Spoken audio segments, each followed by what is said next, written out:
Resident Evil.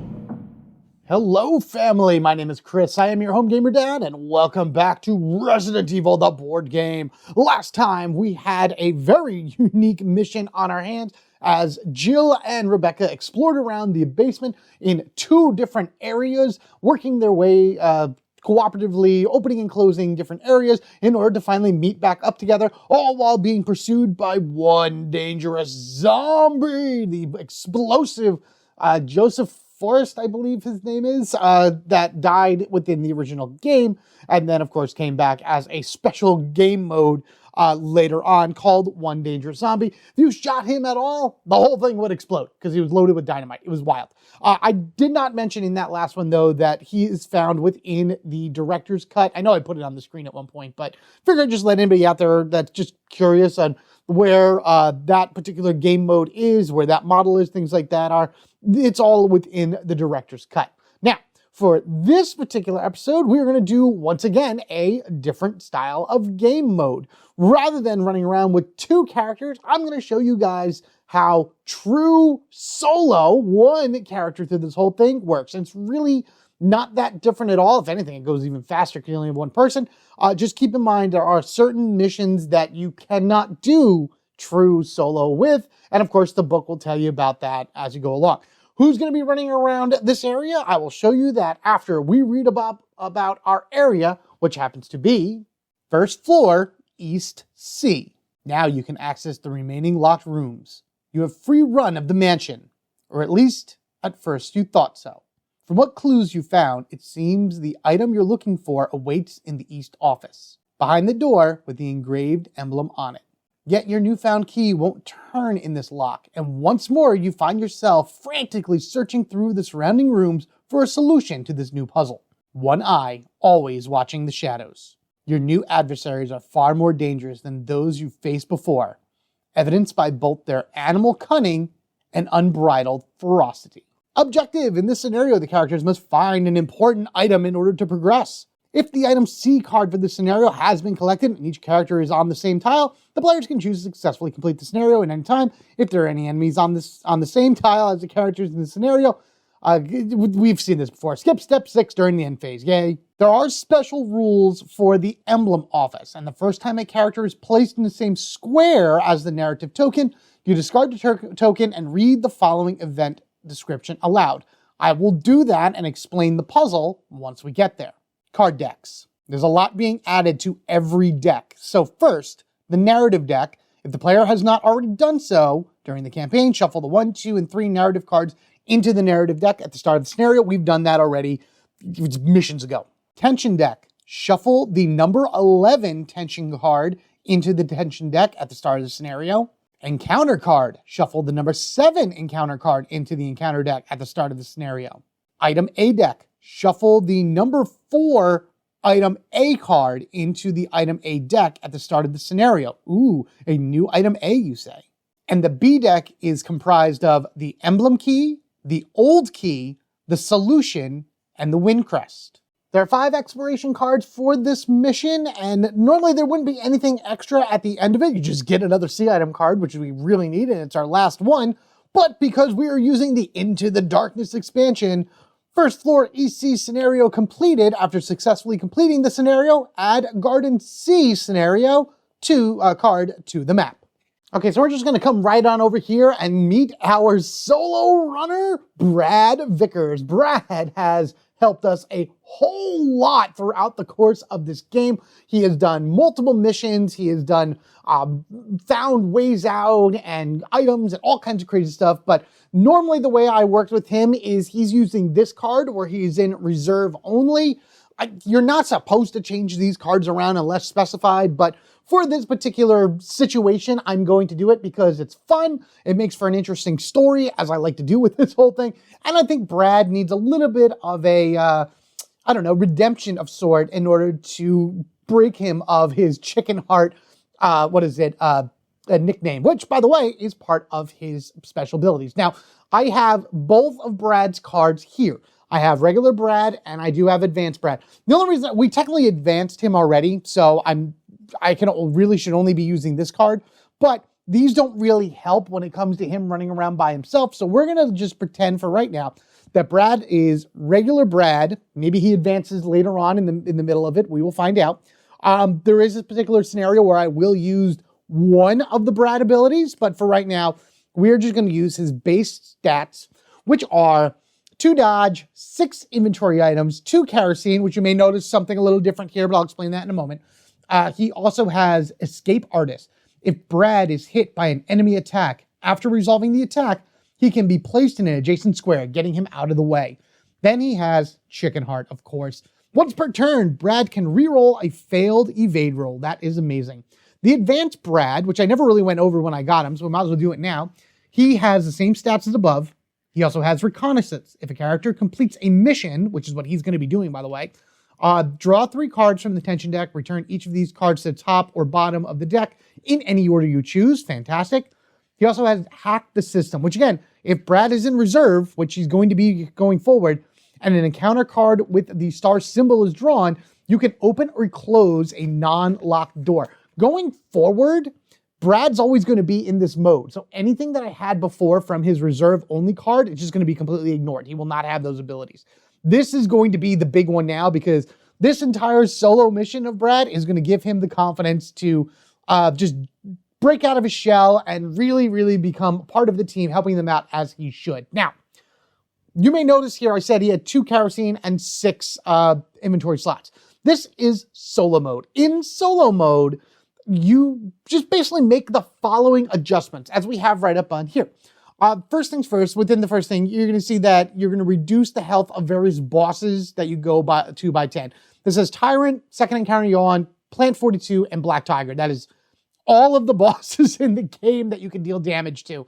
You just lower their health by 10, and that compensates that for being solo mode. Characters will always begin on the number 1 square. The number 2 is not used, so ignore it, which is actually what's going to be very helpful in this particular scenario. Finally, you double each character's kerosene limit and increase their inventory size by 2. It's not finally, but the big one, as you can see from his inventory slots, why he has 4 kerosene instead of 2 and all 8 slots instead of 6. Any attack or effect that would instantly kill the character is reduced to danger instead unless their health track is already on danger. So you kind of get an extra boost of life if you're in solo mode, and certain scenarios will have further instructions, blah, blah, blah. Solo mode is fully compatible with all expansions. So that's pretty much how that's going to work. Brad's going to run around on his own, and at the end of every one of his turns, he draws from the tension card, as you would expect, draws from the encounter card, as per usual. His starting weapons are a handgun with 15 bullets. Now, again, these are all the values from previous scenarios, so, suspend your disbelief in that point. But, he has a flamethrower with 10 rounds in it, and an assault shotgun with 6 rounds, plus an additional set of 4 for the shotgun. I debated giving him the grenade launcher, but I'm going to just keep it like this. There is a item box that he can run into eventually, maybe if you need to switch. We also have 1 first aid spray. And as I mentioned before, you have all your B items right here. And our last C item, I can't believe it. This will be done with the C deck, but we're not done with the game afterwards. We still got to go through the entire Into the Darkness scenario in order to get the final piece to the final crypt. All right, back on over to the map. You may notice I'm only zoomed in on this one area. If you look at the map within the book, there's actually 2 different areas. There's actually a first floor and a second floor scenario where a person on the first floor runs around collecting stuff and a person on the second floor collects stuff. Yes, that would make more sense for a standard game to have 2 people running back and forth, doing all different things, expanding the map faster. But for the sake of my sanity of moving these tiles around on camera and everything, this is actually really, really perfect. I only have 1 more scenario in the future where it's going to be a little bit of an issue, but I'll figure it out there. Brad is going to start right here, and I'm going to hope beyond all hope that I can complete this whole floor, go up to the second floor, and just stay there. That's the idea. With that said, we, of course, are going to be going through our normal stuff. So here we are. We need the B items for sure, as many B items as we can get. There is a simple lock right here. That's kind of what I'm really hoping this B item is. And we will see how we go. We'll go 1, we'll go 2.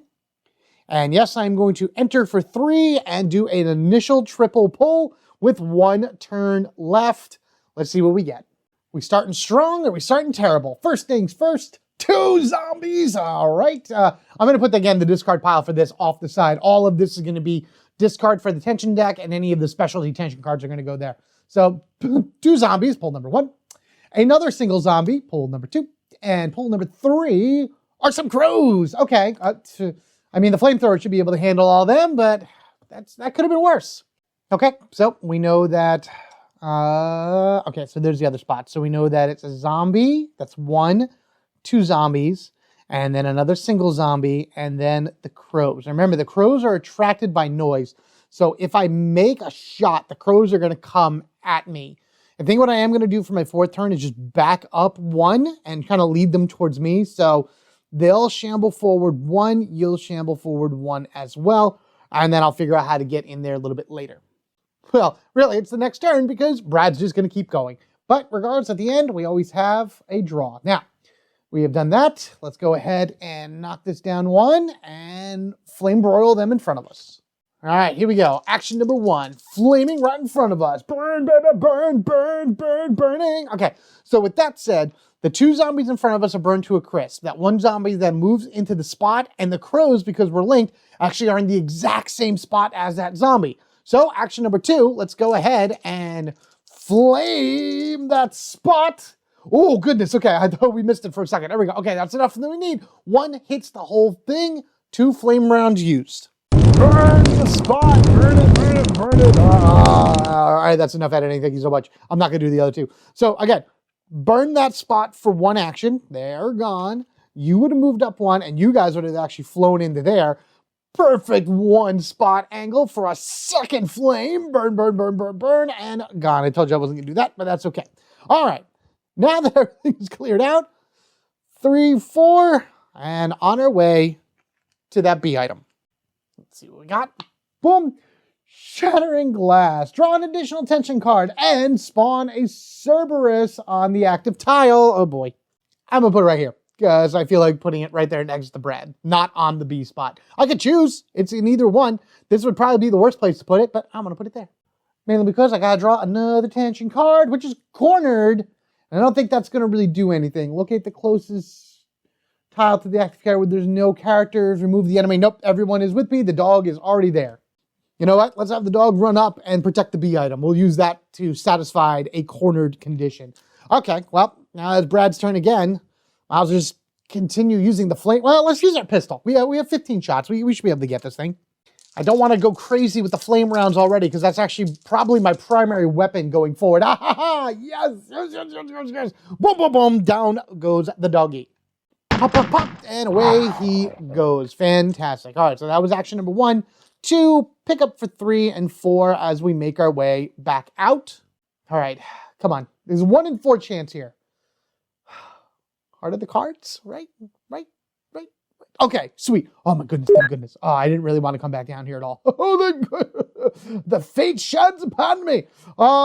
This is, as they sometimes do here and there. Old key unlocks doors with a simple lock. We do have a simple lock down here. We want to be able to open that door and just finish off this level and then go upstairs and see what happens. No escape. Open the closest non-locked door to the character and enemies on 2 tiles perform a reaction. Ooh, that saves me a move. So poof, that pops on open. It's actually working out pretty good. 1, 2, 3, 4. See, I'm telling you, this goes quick. You're by yourself. If you get a nice good run of all clears, you can do a lot of stuff very fast. 1, 2, 3, and I am not walking into this spot with a double pull and no things available. So we will wait until Brad's next turn. Let's pull it for here, all clear with the special symbol on top of it. And now in we go for 1 and doing 2 pulls from the encounter deck. All right, so 2 weren't so bad, or 3 weren't so bad. Let's see what the next 2 are. Spawn a zombie, searching encounter deck pile for any card spawning a Cerberus. Well, okay, so we just get a zombie. There's no Cerberus in there.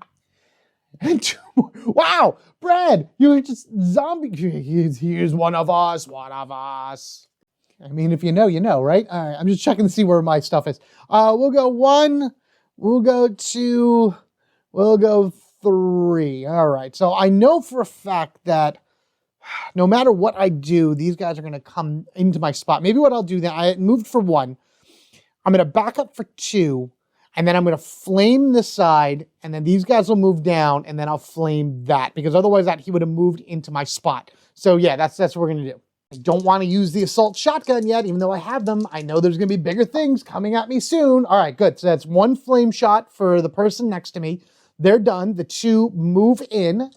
We do another flame round, and there we are. Beautiful. Oh, Brad is on fire right now.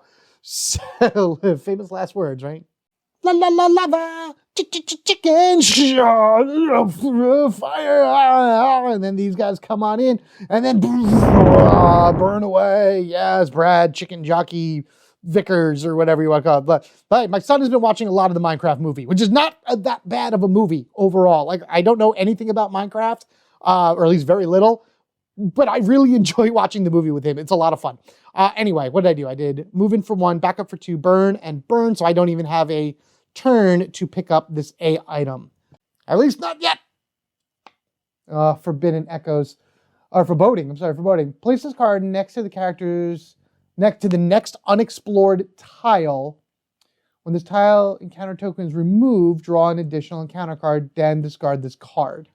So I'm just going to hold on to this right now because technically up here is unexplored. So we'll just leave it right there.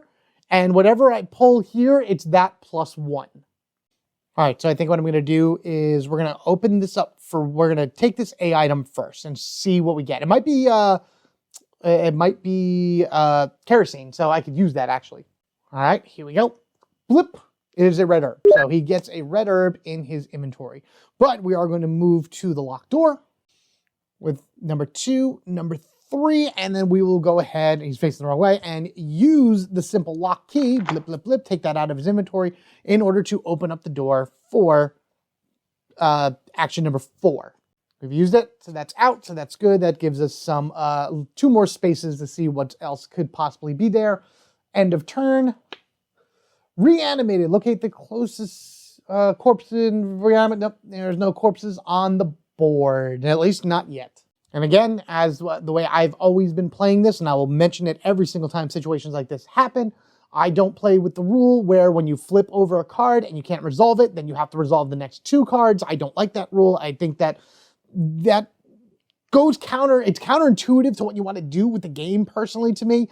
I spend the time to use my resources and everything in order to wipe everything clean, and then I just kind of move forward from there. So if I've taken the time to get rid of all the corpses and zombies and everything, I should be rewarded by having cards like that just not function. That's how I play. That's how I've been playing with all of these. You play however you want. It is your game, and I hope you enjoy it. But what we're going to be doing now is moving forward through the simple lock and actually activating exploration card number 4. Okay.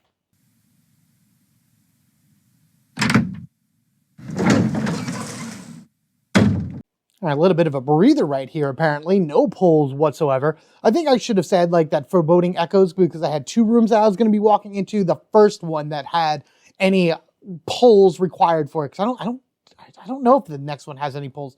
But if it does, then if I go upstairs and do a pull, then I'll do an additional one there. So I'm going to work with foreboding echoes. But here, we just have a B and an A item. So let's go collect them and see what we can put into our inventory. All right, ignore this right here because that does not exist on the card. As you saw, I can just kind of walk freely. So 1, 2, 3, and I'll pick up B for 4. All right, so what do we have now? We have the emblem key. So 1 key for another. This unlocks the door by the emblem key. That is going to be upstairs once we get up there and start looking for that C item. That's going to be the end of his turn, so we'll flip. I'm getting really tired of this. Place the card next to the active characters for the remainder of the scenario. So 3 turns on this particular spot. All right, that's going to slow me down a little bit, but it's better that here than upstairs. 1 pickup for 2. Let me see what this A item is first. Depending on what this A item is going to determine if I move off that spot or not. Okay, so it is a kerosene container. All right, that's good. So then, again, instead of placing this card in the character's inventory, place it face up on the square, 3 kerosene tokens on it. Character in the square can spend an action to remove any number of tokens and add them to their profile card, so long as they have the space. Again, Brad has 4. How much do I need to reload? Okay, so it's 3 per token. So action number 4, he's going to use a kerosene token to increase the flamethrower up to 9. Now, there's going to be a little bit of a waste, but we're going to work from there. Or that was No, I'm sorry. Haha, I only did 3 actions. I moved for 1, I picked up for 2, yes, and then I reloaded for 3. Okay, yeah. No, that's fine. So that is the end of his turn. So long as I'm here, I only get 3 actions, but really stinks. Yeah, we are all clear for right now. Action number 1, I'm just going to use another kerosene token to put this back at 10. Action number 2 is going to be picking up 2 of the 3 kerosene tokens. And then action number 3 is just going to be make my way down. There's like 2 spots here. So again, I'm only going to get 3 actions at the beginning of my next turn, but then I don't have to worry about this for the remainder of the scenario. All right. Flickering lights, place this card in the active carry tile. For the rest of the scenario, if you make a successful attack roll, reroll the attack. Wow, that's a terrible room. So glad nothing spawned there. All the bad things in one room. Go, Brad, go. My God. A lucky heart at this point. Jeez. 1, 2, 3, and that is going to end Brad's turn. And we'll flip again for another all clear. And it's just simple as 1, 2, and as always, these type of doors, which is an archway, by the way, according to it, you don't actually spawn what's up here until you move into it. You know what I'm gonna, you know what, yeah, I'm gonna 1, 2, yeah, for 3, we will go right there, and I will check out what this is, which is exploration card number 1.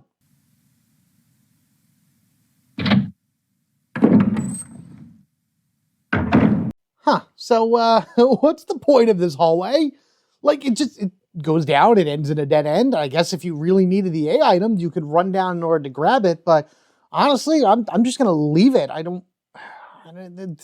There's nothing I really need from the A deck right now in order to be able to help me out. If I could get another green herb, that would be great. It does put a corpse on the board, and instead of doing a double pull, I will be doing a triple pull. So then that's what this is. And then discarded, it's not removed from the scenario, so it just goes to the discard pile, which I assume goes right on top. And now we go ahead and do a triple pull for this particular hallway. Again, that's just satisfying the condition for foreboding seed.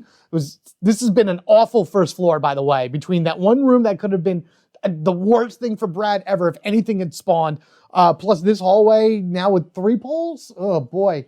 We got a doggo over there, big old Cerberus. We have a crimson head. Oh no. Oh, okay. Well, at least he's the second one to go. And spawn a corpse, put a yellow unexplored token on this. I think I know what I'll be doing here. All right, so the dogs spawn first, so they are here. The crimson head goes second, so they are up here, and this is also right here, plus a yellow unexplored token, which means if I ever walked into this hallway again, I would have to pull that, but I'm gonna be honest with you, I'm not gonna do that. No way. I do have, what is it? I have 1 action left, so with that action, I'm just going to make a hasty retreat by going 1 backwards. The crimson head will move 1 because they are attracted by all your movement. Now it is the enemy phase. The dog is going to run 2 up to Brad. Not going to bite him, but he's going to get right on his spot. So I am going to make an evasion roll next turn.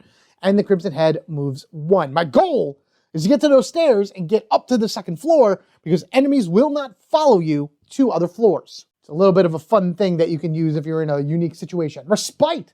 Place this card next to the active character's tile with 6 wounds on it. I don't draw something from the tension phase. That is not good to draw this early. Man, because I'm never going to come back down here. All right, well, it's down here. It is what it is. It's not going to matter. It's not going to be used whatsoever. Roll. That's a full evasion, which is good. So I am going to go 1. Here comes Crimson. 2, 3. 2, 3. And then 4. Brad is going to run up the stairs, shut every door behind him, and that's going to not only put up exploration card number 2, but I'll also put up everything from the 2nd map that was supposed to be there to begin with.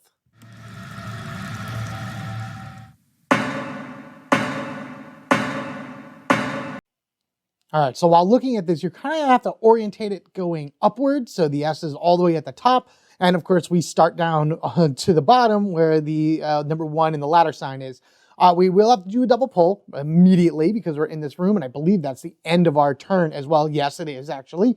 But we have another B item, which is great. And we have 2 A items, which I'm debating if I want to come back for. One of them definitely because I should be able to get to it. The other one has only a single pull, and I don't know. We'll see what we pull here and maybe get a lucky grab again. So the map just completely went crazy here, and I'm not too sure what like the open spots here are supposed to be because there's no doors on these sides like leaning into anything. But regardless, we have Brad right down here, and then past this door was where starting player number 2, or player number 2 would actually start right here on this box, right next to an item box. That's kind of where I want to get to because this room is green. I don't have to worry about anything. And it's only 3 pulls between here and the item box. It's several turns, unfortunately, but I kind of want to get up there, drop off the red herb. I don't know. We'll drop off the handgun as well. Just give myself some extra inventory space so I can get this B item, and 1 or 2 of these A items would be fantastic. But regardless of anything, we do have to do a double pull and see what awaits us within this one little section here. All right, here we go. First, we have a Cerberus. A bunch of dogs in this section of the hallway. After resolving all spawn entries on this card, blah, blah, blah, replace the closest corpse with a zombie. That I will replace from downstairs. So we just have a dog up here with us. All right, a dog is right there. Technically, I'm on a spot with a stairs, so the enemies can't get to me on the stairs. Is that how that works? Guys, let me know down in the comment section below how you would do this, but I'm not going to have the dog do anything. I'm just going to have them stand there and kind of stare me down. Otherwise, he would be on the same space as me anyway because the enemies would get a reaction. So we're just going to leave it like that. If this card says they get a reaction, then I'll just have him bite me. Gunshots in the distance. Draw from the encounter deck until a card has spawned something. This goes away from the deck because I only ever do those once per. Spawn a corpse. That's unfortunate because this goes into the discard pile, so whatever. That would have been fine to use in the yellow room. Oh, man. All right, well, Brad's turn anyway. Let's go ahead and just see if we can shoot this dog. 1, 2, 3. If I miss these shots, then I'm going to have the dog bite me. I feel that's only fair. Brad is scared enough as he is. He has the high ground, but doesn't matter. Oh, it doesn't matter at all. Fantastic, Brad. See, Obi-Wan was right. All right, that's good. Bang, bang, bang. Down goes the dog. Goodbye. You know what I'm going to do then? I'm going to go 2, 3, and 4. I do have 1 inventory space, so I'm just going to see if I can grab this A item and then head back up to the... I'll just stop at the item box, drop it off, and before I come back and start collecting anything else. Mainly because in the B deck, there's only 2 things left, and one of them I don't really classify as an item. Like, I wouldn't hold it like an item.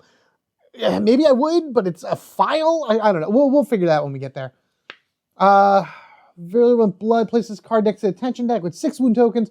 While in play, always use the symbol blah, blah, blah. Each time an enemy is killed. Great. All right. So 1, 2, 3, 4, 5, 6. We'll always be using that symbol whenever figuring out enemy attacks, as long as Virulent Blood is out. 6 things killed, and then that'll go away. All right, can't do a fancy diagonal here, so we have to go 1, 2, pick up for 3. I don't see if it's kerosene. I'm just going to leave it, so I'm just going to move up for 4, and that will be the end of his turn. Just see what we got right here for our next thing. Oh. Wow. Okay, so this was the new card. Oh, jeez. That right there. Okay. That was the new card that was added into the A deck. Very interesting that we managed to pull it. These are Magnum bullets. Increase the character's Magnum ammunition by 3 points. Little bit of a spoiler about where we finally find this item. I know I asked about it a while ago about where this thing came from. It comes from this scenario, but it comes in a very unique way, and another reason why I want to get through this B deck. In any event, we are finishing his turn. Come on, all clears. Where are my all clears? For 1 round, characters must re-roll successful attacks if any corpses... Oh, this is the new one. This was actually brand new. At the start of each character's turn, roll the black die for each corpse. Wow, so basically, this card will start stirring corpses around you if you have too many around you.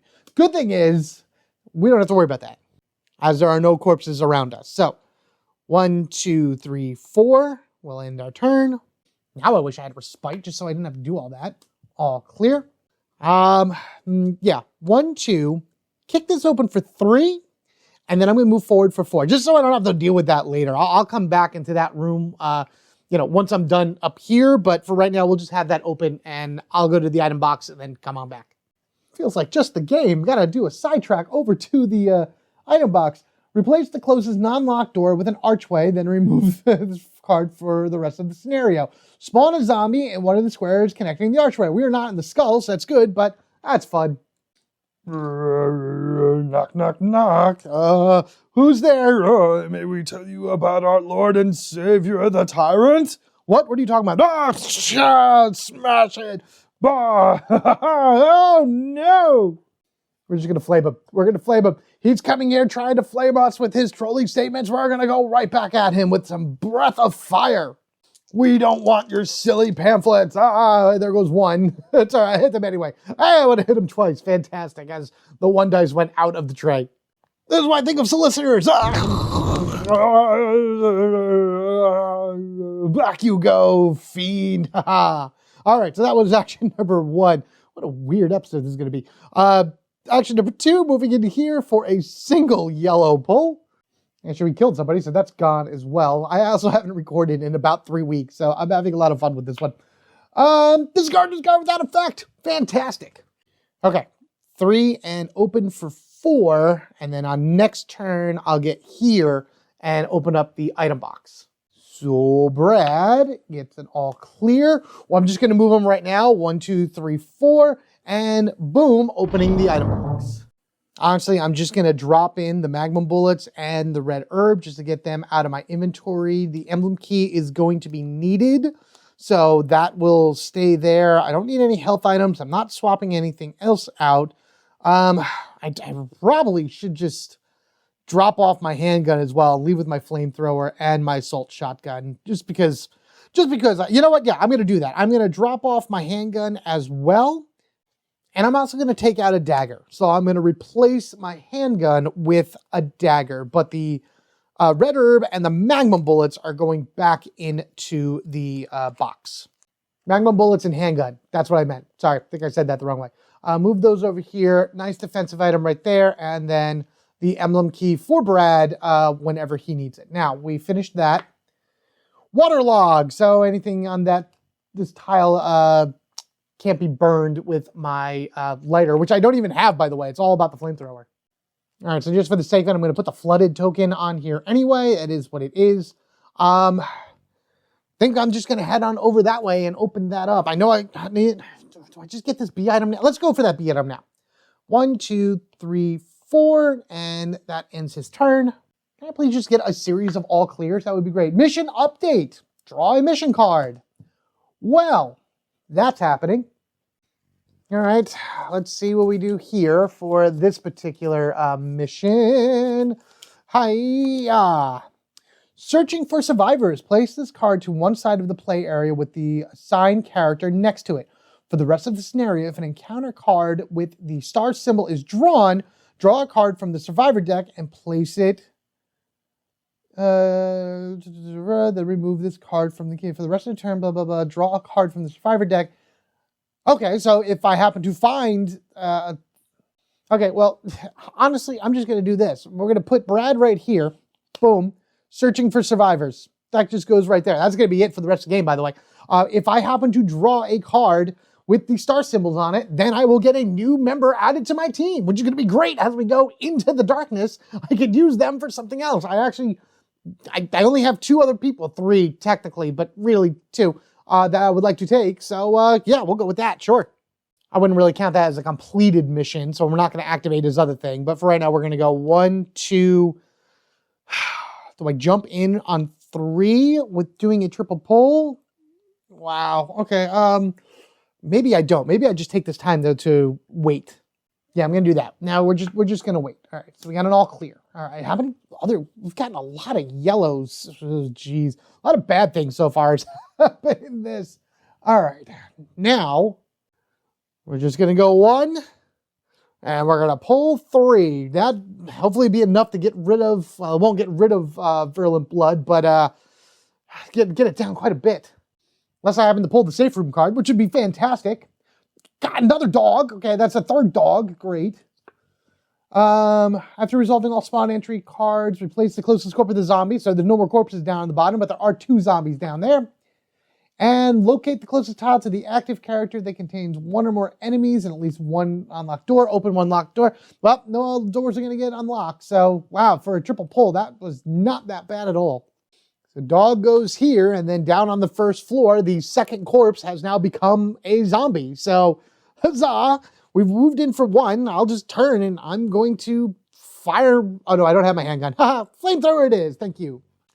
I do have to remember, and it should be noted, hopefully I note it now while I talk about it, but that handgun should only have 9 shots in it. Fantastic. That I put back into the item box. Bang, bang, bang. Dog has gone away. That's another token off of that virulent blood, which is fantastic. And then, yes, as I said before, because I put the handgun into the item box without reloading it, it's up to 9, and it'll stay at 9 because it needs to be in my inventory to regain all of its ammunition at the end of the game, or at the end of the scenario, I should say. Moving for 1, fire for 2, 3, and 4 on to B. And now we draw. All clear. Hey, we're getting them now. Fantastic. Well, we're here already, so let's just see what our next B item is. Okay, all right, we got the Wind Crest. This is fun. This is going to be great. This character can spend an action to discard this card and then retrieve and resolve the number 4 mission card, which we are going to do. So action number 1, pull that. Action number 2, trigger the Winged Crest. So normally whenever you do missions, you're going to take somebody from your reserve. In this situation, I am just going to have Brad. We're going to say, just for the sake of story-wise, Brad is in a room with this particular puzzle. Now, what I need to do is I have to draw cards from the encounter deck. So we'll just bring that over here as well, until we find 3 magnifying glasses. Again, he's going to take damage if he has any of the blood splats, or he abandons the mission. If we find 3 or more, we retrieve the number 4 item B card from the item box. Yes, had to make sure that I had that ready just in case. If the character found less than 3 was killed or abandons a mission, you replace this face down card with the top of the mission deck, which means the next time you have mission update, you immediately draw this. So we are now going to draw, and we're going to be looking for 3 magnifying glass. First draw does nothing because we're whatever. I ignore those things. Second draw, once again, does nothing. It would heal Brad if I was hurting, so that's fun as well. I would love to at least have drawn these. All right, so we have 1 magnifying glass and 1 damage against Brad, so he does take 1 hit. He takes 3 more hits. Oh gosh, 1, 2, 3. He's almost dead, but that's part of the risk. All right, here we go. And there they are. Fantastic. All right, so we have found 3. We have completed the graveyard puzzle, and thus we have found the item that is going to go into the item box. And that happens to be dun, dun, dun, dun, the Magnum, as you probably would have guessed based off of what it is that I pulled. The Magnum is crazy. You roll 1 red dice and everything does a minimum of 3 damage. It has a 6 ammo clip to it initially. And again, this goes to the item box. So Brad does not have it in his inventory. He has to go to the item box in order to pick it up.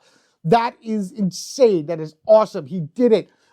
He's hurting really bad. But in this situation as well, we are going to go ahead and trigger Advance Brad's reconnaissance mission, because this entire solo mission that he's doing, story-wise, that I'm creating for this game, is him doing reconnaissance to the side of the mansion. We're just watching him actually do it.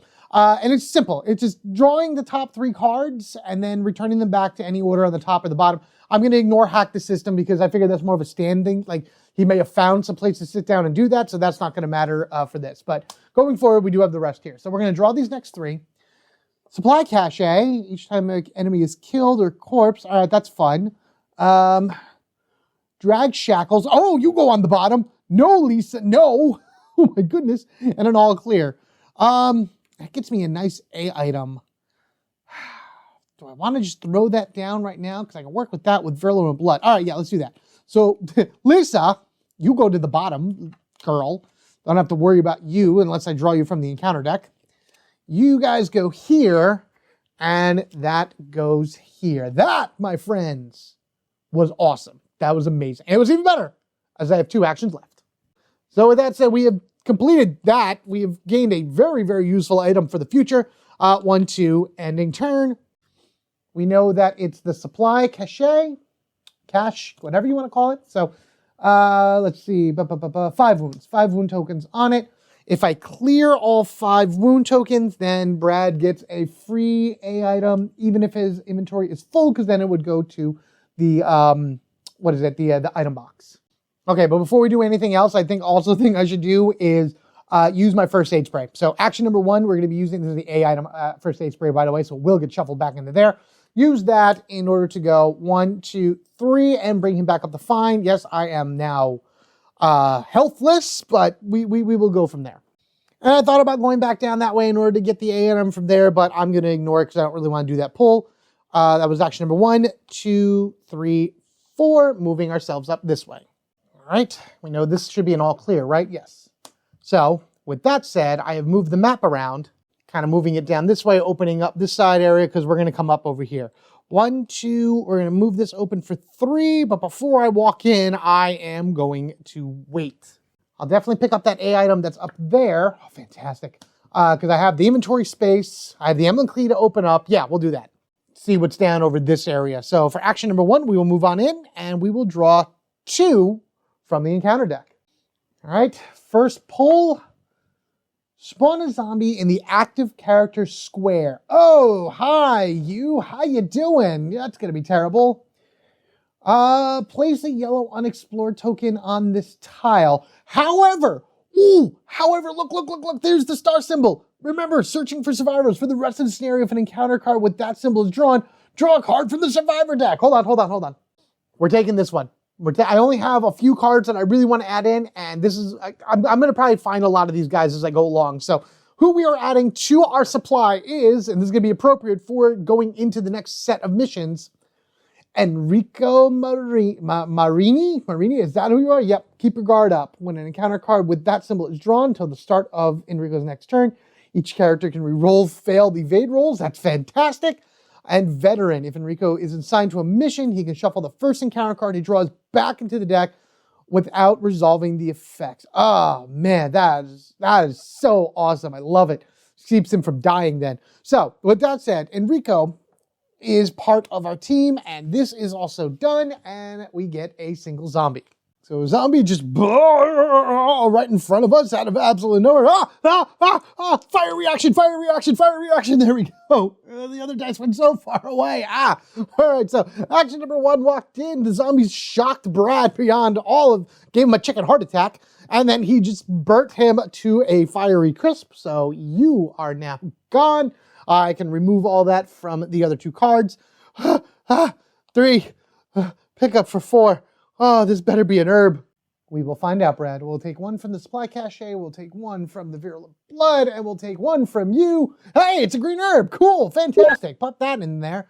Oh, go good with that red herb he picked up before. And that's going to end his turn, giving us an all clear. Okay, let's go unlock a door. So now I know that this whole area has to connect because that's a 3, that's 3, and that's 5. And those are only our last 2 exploration cards. So 1, 2, 3, and let's use our emblem key right here to tick, open that up and kick this open like so. And now we have another open inventory space and we have an open door in front of us. Now, I still need another B item in order to do things. I'm like in between these. This is so weird sometimes. I still need another B item though.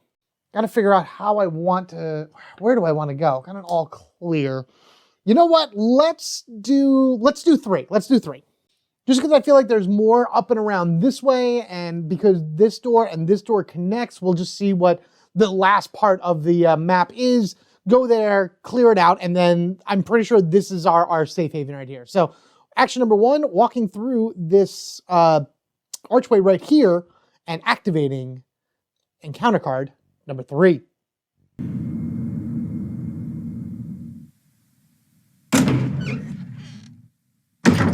All right, as I figured, those 2 doors did connect, and it looks like we came in on the right side, personally.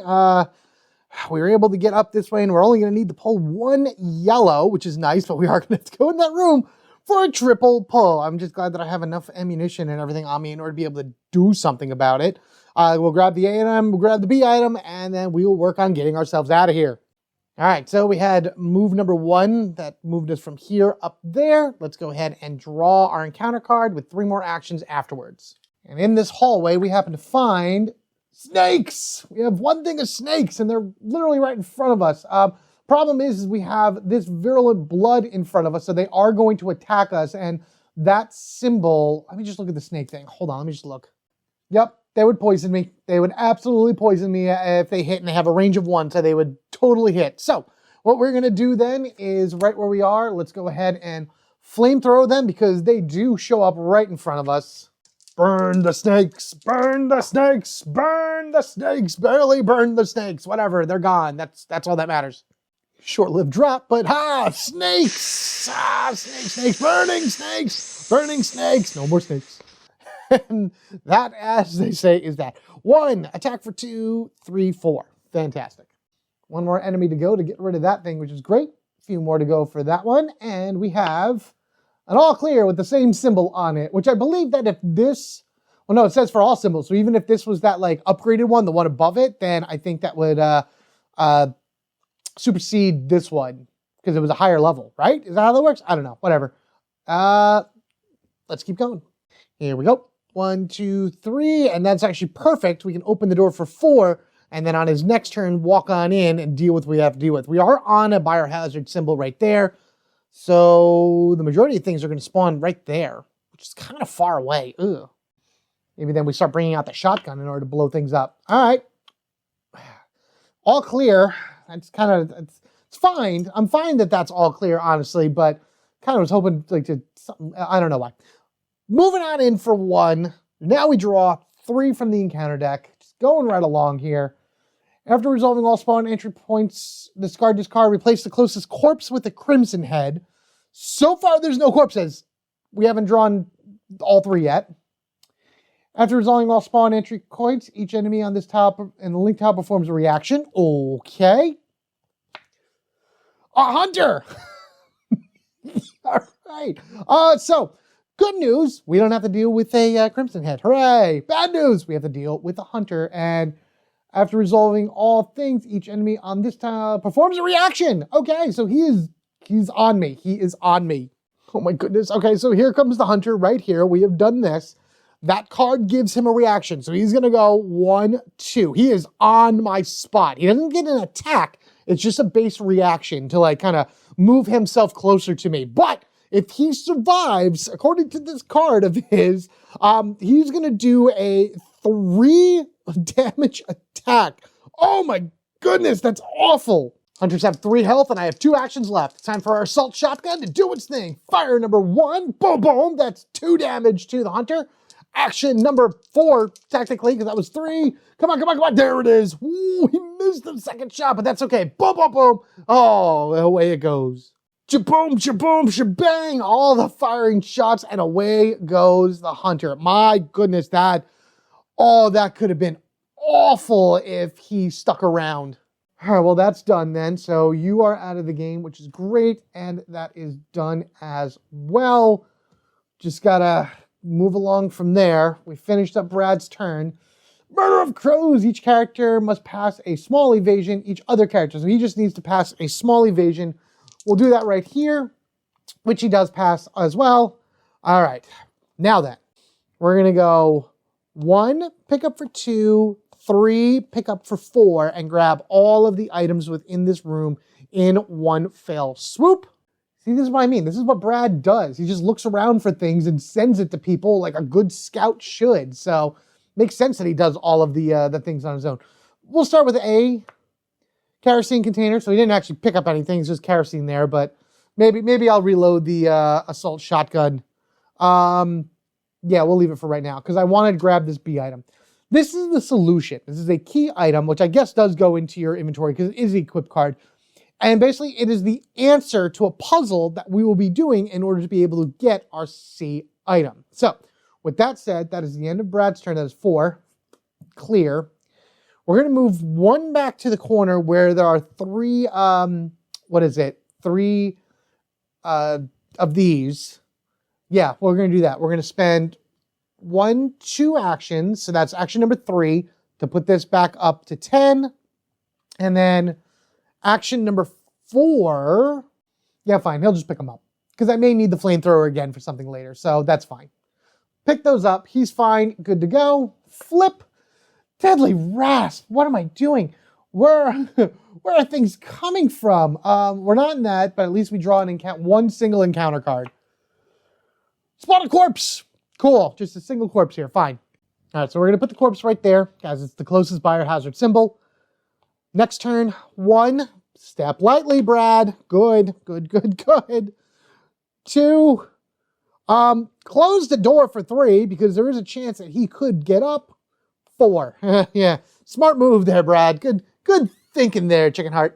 I'm sorry, you're actually being extremely brave. I shouldn't say anything. Tragic Echoes.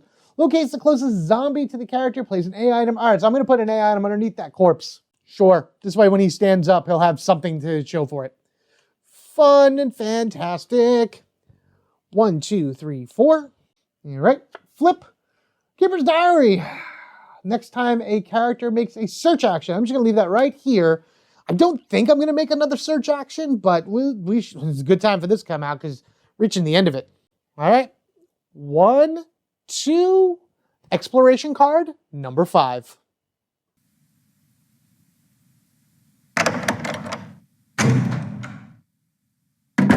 And here we are in the Emblem office. This is where we need to be in order to finish this scenario. And as you can see right there, we've used the Emblem key. Makes sense with the Emblem office.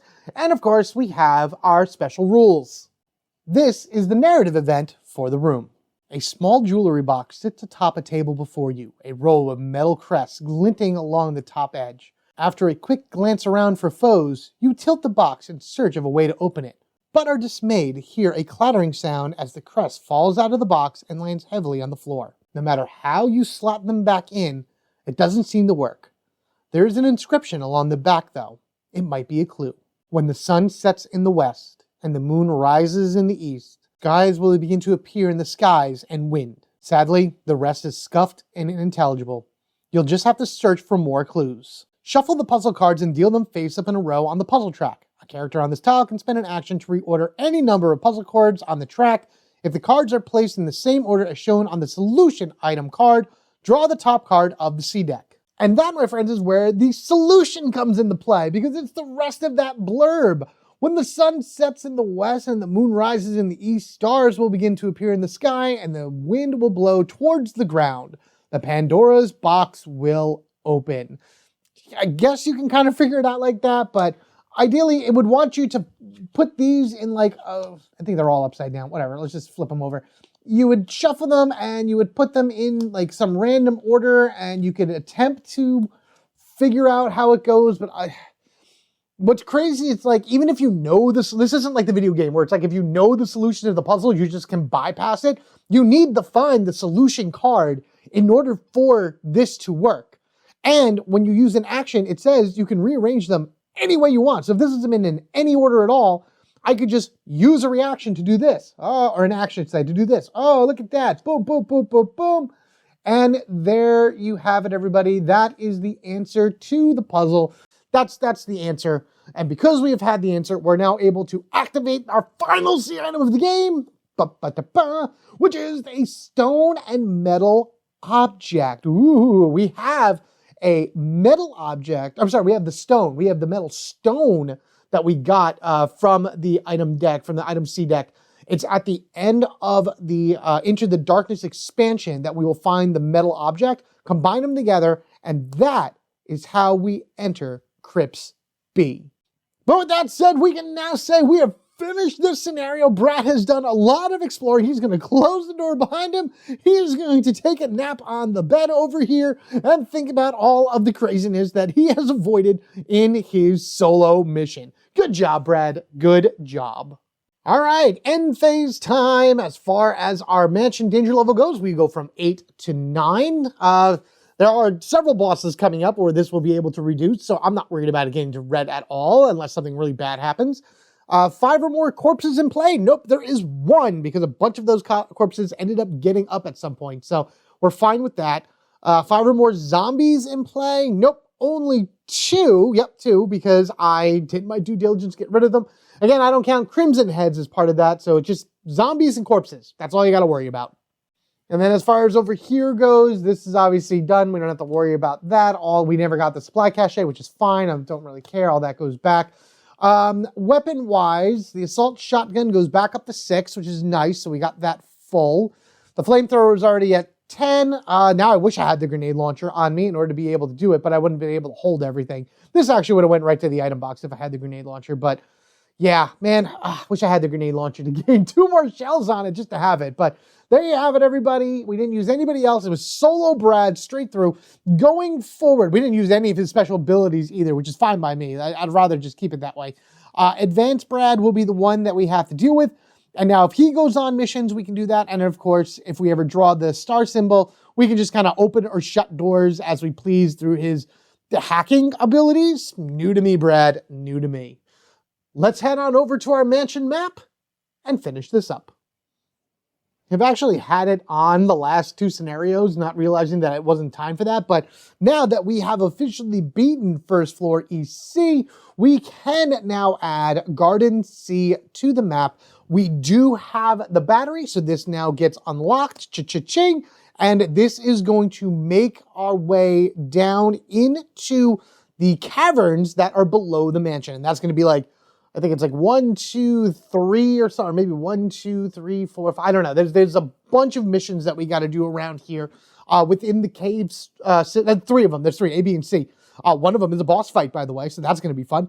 And then after we finish the caves over here, we will have both of the metal locks where we can then flip this to be unlocked and then straight down to the heliport going through the laboratory, finishing up this game. So really, we get through this expansion, it's a home stretch from there, and I may actually do that. It still may take, these next few scenarios are going to take a while to do. They're really big and kind of complicated. So it's still going to be a little bit before I do them. But at the very least, if I could do 1 and then Cave A and Cave B, which is a boss, and then maybe Cave C and Crypt B, which is the boss, you know, get those out in like order along that ways. We can then just do all 3 laboratories in the helipad in, like, I can do it in 1 month and finish up Resident Evil, the board game. That's the goal. That's the idea. That's the hope. Let me know what you think of all that down in the comment section below. And of course, let me know what you think of Resident Evil, the board game. And if this is something that you do in your game, do you play solo mode? Do you play it as just a single character running around, you know, getting everything that they can and doing their best to just survive on their own as compared to having another character with them to help them along the way? This moved, I felt like this moved a lot faster with just one person. It was less I had to think about it for sure, but it was also scarier because there was nobody there to back me up. If my character was in danger, there was no one there to jump in and fire and just get enemies off me while they did other things. So it's 6 of one, half a dozen of the other, in my opinion. As far as solo goes, I just still prefer to play with at least 2 other characters on the map going through these. And of course, that's what's going to happen going forward. Thank you all once again. I hope you guys enjoyed all of this. If you're looking to pick this up for yourself, there's a bunch of affiliate links and everything like that down in the comment section below. Definitely go ahead and check those out. As always, anything like that goes a long way in order to helping the channel. Thank you guys so much. You've been absolutely amazing. No matter what, as I always say, it always comes down to your view, your likes, sharing this video, subscribing to the channel. All of that goes a long way to helping the channel grow. And of course, to be sure that you don't miss any future Resident Evil action or anything else I put out for you to enjoy, be sure you are subscribed to the Home Gamer Dad. Thank you all again. You've been absolutely amazing. Take care of yourselves and each other. We are family forever, gaming together. Until next time, when we dive into the darkness, which that's actually part of this as well. This is that expansion, like 1, 2, 3, 4, and then the boss from up there as well are part of Into the Darkness. If you're playing the base game, you would collect your last C items within one of these last few and go right to the crypts, but we're doing this next and seeing where that takes us. Chickenheart is going to be here supporting us going forward. I am no longer Chickenheart. I am the chicken jockey Vickers. Man, what a weird episode this was. You guys have a good one, and I'll catch you all later.